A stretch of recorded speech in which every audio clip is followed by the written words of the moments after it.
During most of the 16th and 17th centuries, fear of heretics spreading teachings and opinions that contradicted the Bible dominated the Catholic Church. They persecuted scientists who formed theories the Church deemed heretical and forbade people from reading any books on those subjects by placing the books on the index of prohibited books. A type of war between science and religion was in play, but there would be more casualties on the side of science, as we know how ruthless the Catholic Church was and is and could be. Nicholas Copernicus and Galileo Galilei were two scientists who printed books that later became banned. Copernicus faced no persecution when he was alive because he died shortly after publishing his book. Galileo, on the other hand, was tried by the Inquisition after his book was published. Both scientists held the same theory that the earth revolved around the sun, a theory now known to be true. However, the Church disapproved of this theory because the Holy Scriptures state that the earth is at the center, not the sun. As the contents of the Bible were taken literally, the publishing of these books proved to the Church that Copernicus and Galileo were sinners. They preached through their writing that the Bible was wrong. As the contents of the Bible were taken literally, this is what was decided in the Council of Nicaea. Emperor Constantine, the Roman Catholic Church under Constantine, created a divine Christ,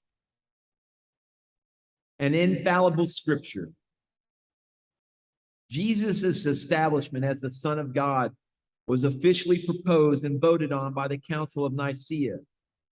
Until that moment in history, and the Council of Nicaea was roughly 323 AD, Jesus was viewed by his followers as a mortal prophet. The divinity of Jesus was first raised and established at the Council of Nicaea in AD 325. Prior to that time, no one, not even Jesus' followers, believed Jesus was anything more than a mortal prophet.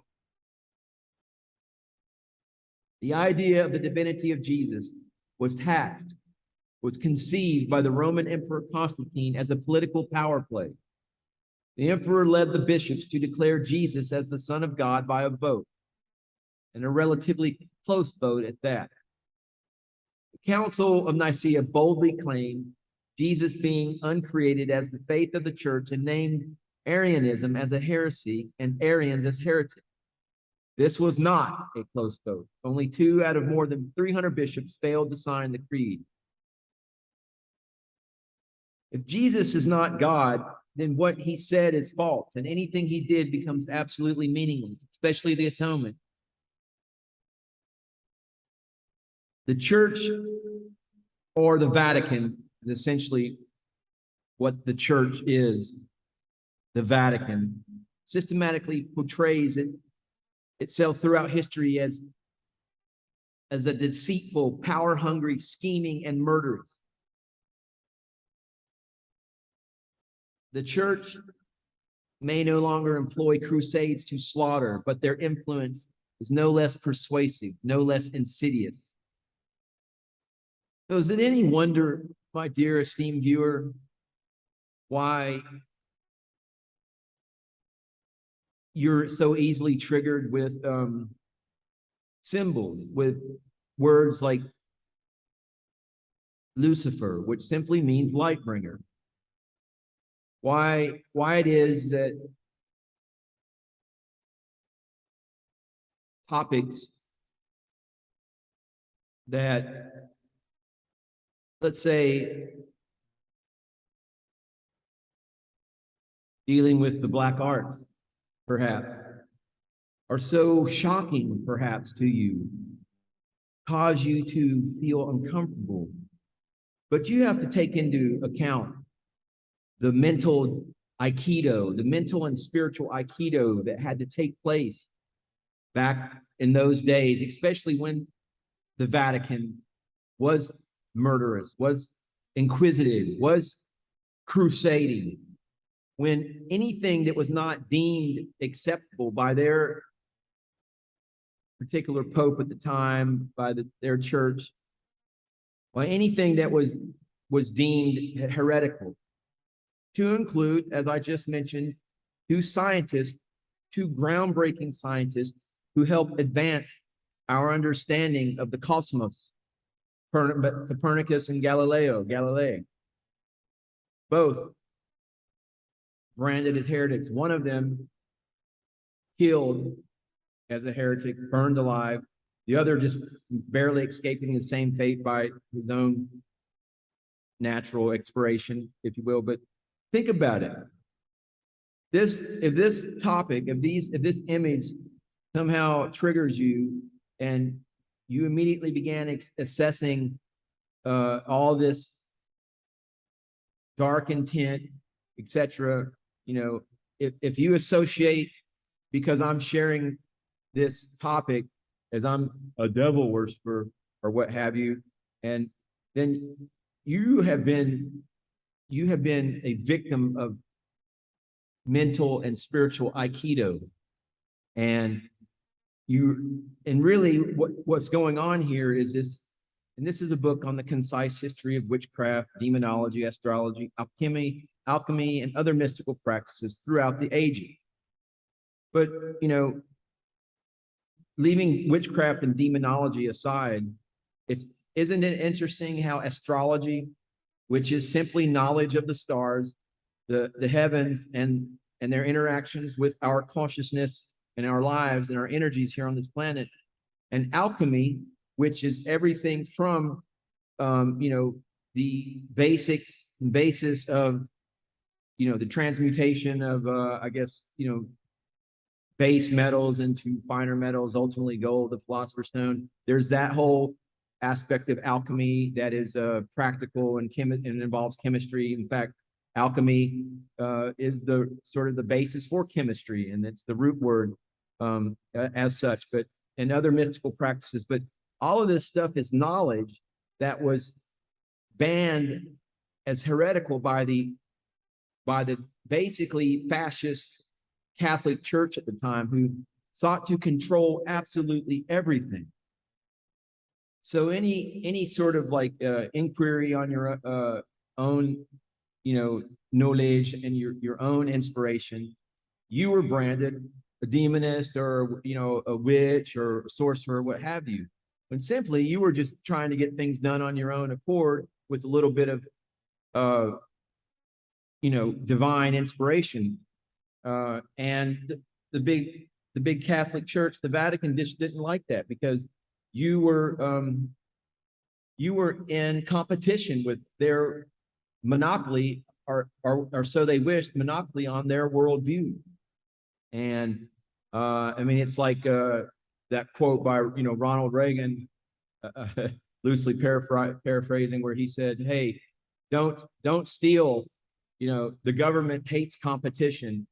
And that's really what it was all about. This the branding, this mental, this judo, aikido, this sleight of hand, if you will, where the Catholic, the Vatican, and then it just went from there. Your local preacher, Baptist, whatever, Protestant, they were all the same. It's all the same. They were all in the business of manipulating and controlling your gnosis, your divine knowledge. And so think about it. I guess to conclude this message, I'd just like to really let it be known that there is much joy to be had. And in fact, the divine gnosis has communicated that the galactic brothers are all around our planet, that victories are happening every day, that the biggest victory is our own reclamation of our own power. All right. And, realizing what our trigger points are, where your mind is being manipulated, exploited, where your preacher, or whomever, your significant other, whomever is trying to control you, gaslighting you with your own inner gnosis. You are inspired. You, without any fanfare, without any despair, without any kind of movement on the planet, you receive this divine gnosis. And the best tactic in this war on your gnosis is acting on the lookout, acting without the enemy noticing, with great caution, always analyzing for the next step how far you can be hit. This is this perpetual warfare of the sons of light against the sons of darkness. And there's a war, there's a struggle that goes on. The enemy, the dark, the lamestream media, the dark cabal, the deep state, they still have some power, but not the power anymore to attack the innocence of this planet. This power they no longer have. Okay, the egregores that are created by the fear, by the what the news constantly puts out, these fake illnesses and all these things that you see on the news about some World War III. This is a lot of lying and a lot of make-believe and everything that the deep state is doing and showing. Don't make hasty judgments so that tomorrow you won't regret it.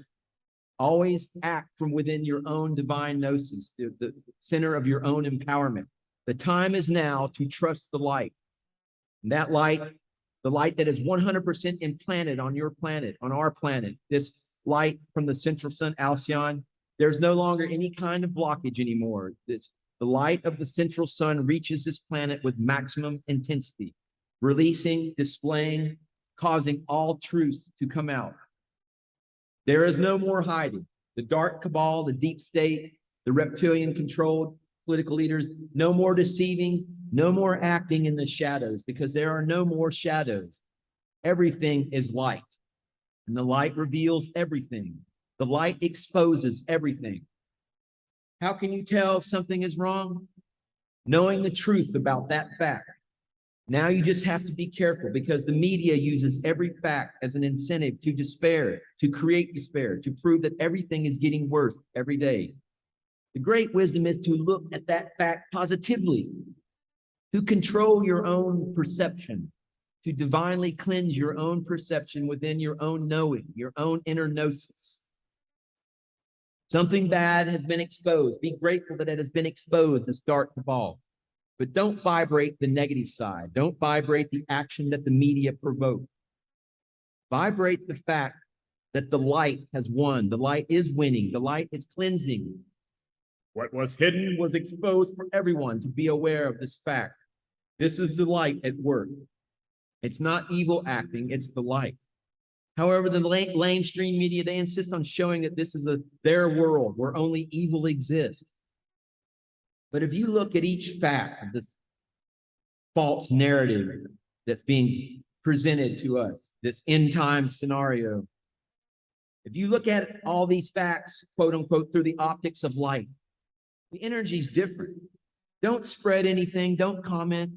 See, thank the light for exposing the fact. Don't judge, because no one is there to be judged. Just forget it. Learn that lesson. Learn the facts shown and be done with it. This is how you will have to act from now on, because more and more they will try to show horrifying things, bizarre things, just to shock you, to increase fear in relation to your own inner knowing, your own divine gnosis. This is what the dark state, the dark cabal, the deep state, this is what their agenda is. The purpose of the reptilians, from these other dimensional reptilians, from off-world. Our world now is moving towards the light. If each of you doesn't spread the energy that they put in, if we don't reflect this negative fear-based energy, if it doesn't make your world, it doesn't make our world any worse. Our world gets worse because people spread the negative energy they put on, that the deep state likes to put out through their false news narrative. Not because the world is the way that it is, it's because that's what they're trying to portray. It's up to each of you to look, to be grateful for what the light is showing us. Rip it out of your mind, out of your heart, any false, negative, fear-based programming, anything that does not concern you. This person on the news, this leader does not concern you. It will not be you who will judge them. Those people will be judging themselves ultimately when they stand before Source, because of what they have committed. They will get back much, much stronger. It will not be you who will change that, neither improving nor worsening.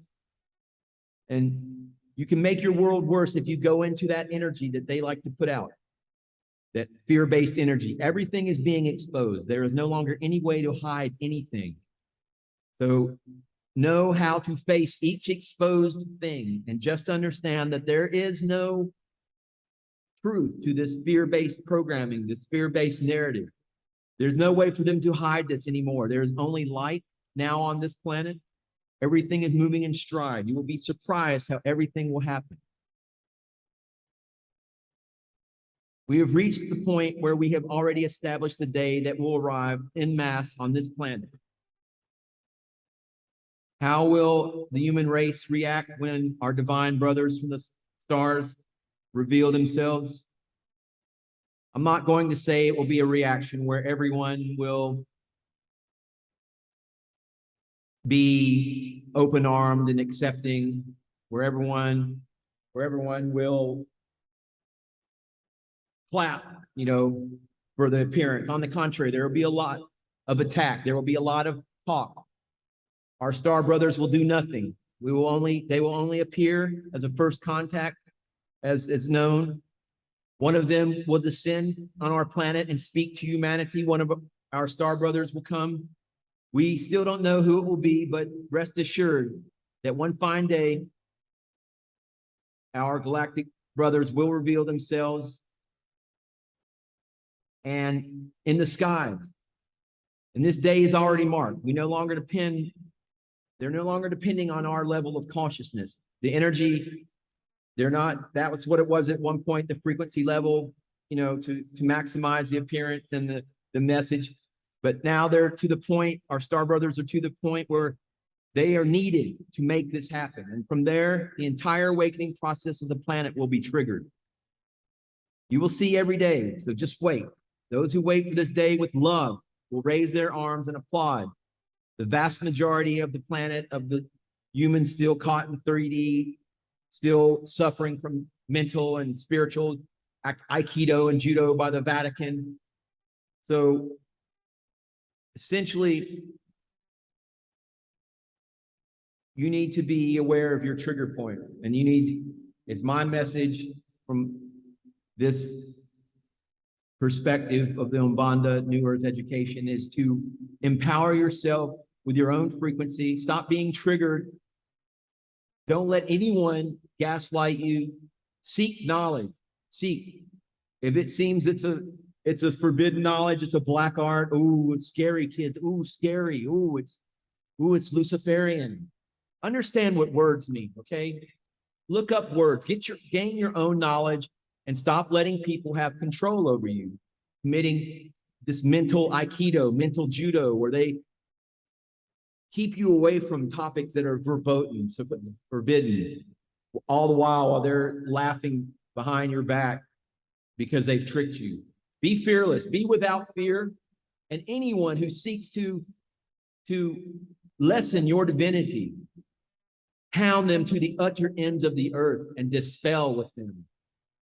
Literally banish these people from your existence, from your awareness, and ridicule them within your own light of your own divine gnosis. And that is this message, and this message I hope finds you well. Namaste, namaskar.